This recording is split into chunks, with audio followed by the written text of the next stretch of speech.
Alright, so we're going to try this again, this time with the app already running in the background to avoid the load time. My name is Greyson Twist. I'm recording for Group 9 for the Web Lab Project 1, including myself, Michael Couey, and Sam Nugent.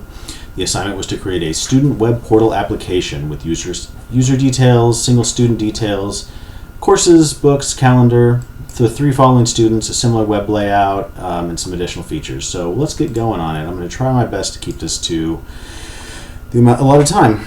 So we're using AngularJS with Bootstrap on the front for CSS stylings, and we're using Express and MongoDB on the back end for a Node.js server.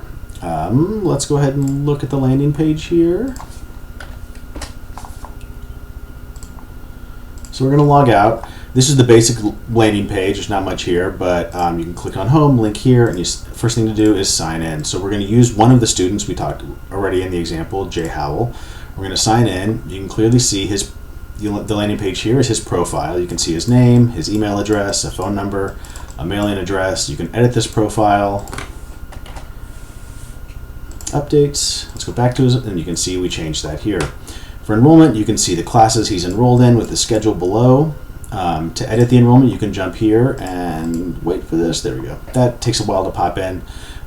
You can change classes by clicking here to drop class or enroll in the class and move it in and out. So let's enroll in a couple of classes. We can go back here and we can see we added these classes. Let's drop them again. Jump back here. We can see those classes are gone. Adding them again, we can go click, click. Go back to the MongoDB. Go to the users.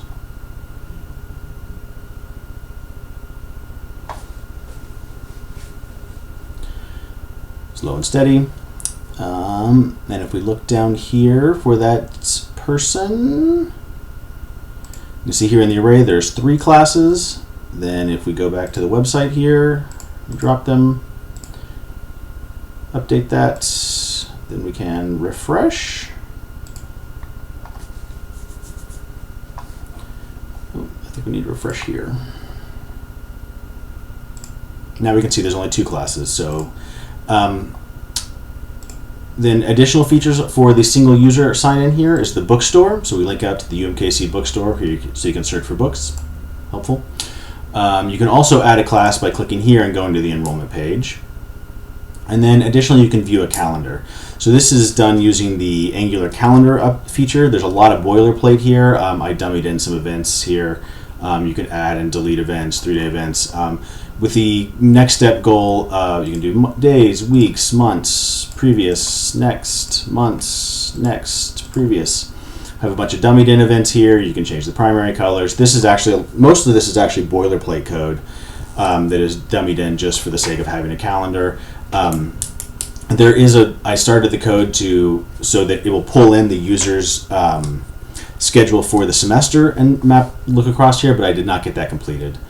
The other features for the website are, you can of course log out, sign in. If you sign in as, I dummied in simulated roles, so you sign in here as an admin, you get a lot of additional features up here. So of course you have your enrollment. The admin doesn't actually enroll, but here you can you can view the calendar. You can, when you view the calendar, you can view all classes and overlapping. So the idea is that an admin for a specific department could get a look of all of the classes offered throughout the day. You can view all classes. So unfortunately, the CSS styling is not completed yet, but you can see all the classes available. Next step here would be to add search buttons, so you can dynamically search through here for titles, numbers, and instructor. And then of course you can create a class. So here, let's create a new class in the computer science department, class number 341, schedule, and you can see the schedule here I use 13, the full 24-hour military time, so that way it's easy to import without having to, you can also append it with an AM and PM. However, I just thought the military time would be easy to do. Professor, courses taught, you can add special notes down here. So create.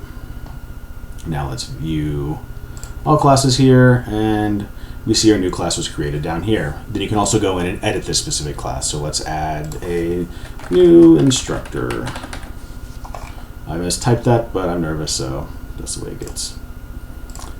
View all class, and then we can see the new poorly spelled word instructor because of my nervous typing. Looking at the code specifically, so The logging in and logging out is handled via the passports.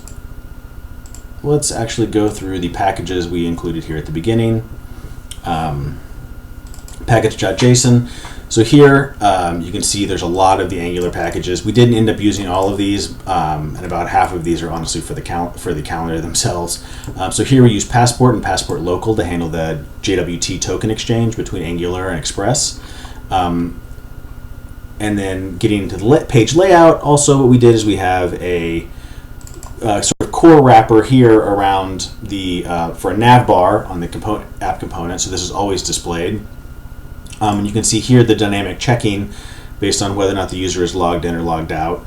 So if they're logged in, all you can see is sign in.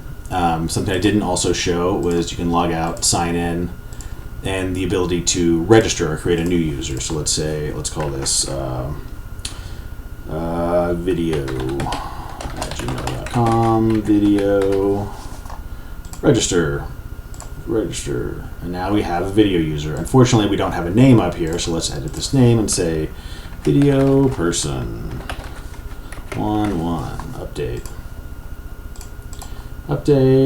Now we can go home up here, log out, sign in as video, remember the password, and here we can see the video person. Now we can edit them, we can enroll in classes, get them all taking everything, so they have a full overloaded schedule for the semester.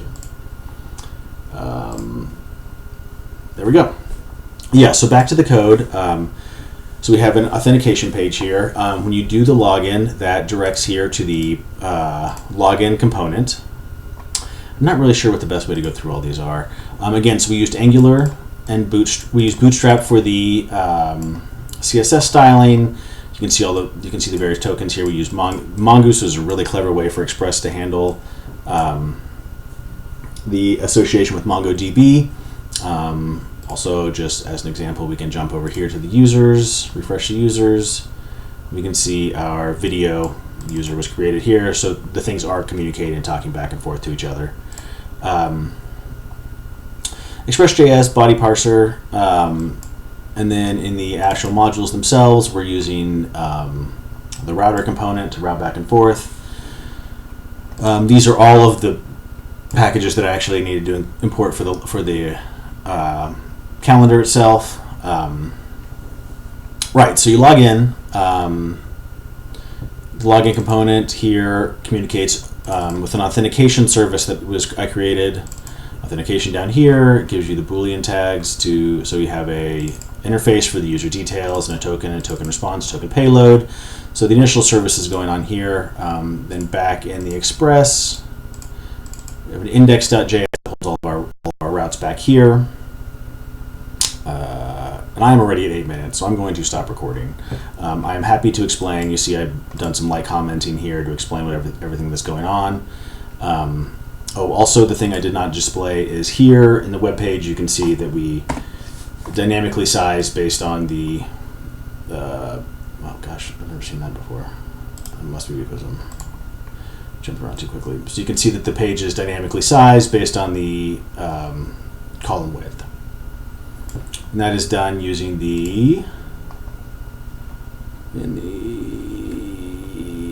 where is that? That is going to be in the profile component. Yes, so we have small, medium, and large. So the various profile components we have are, we have login, register, we have edit the profile, a profile which is essentially a show, a profile list. Another feature that the admin can do is view all students, create a class, edit a class by ID. We don't actually need the ID param here because once we're logged in, the ID itself is stored inside of our authentication service for the JWT token. So this is using an internal Angular route params, whereas then you can view all the classes, view class details for the students because you don't want the students to be able to edit them. And then the calendar, of course. Thank you.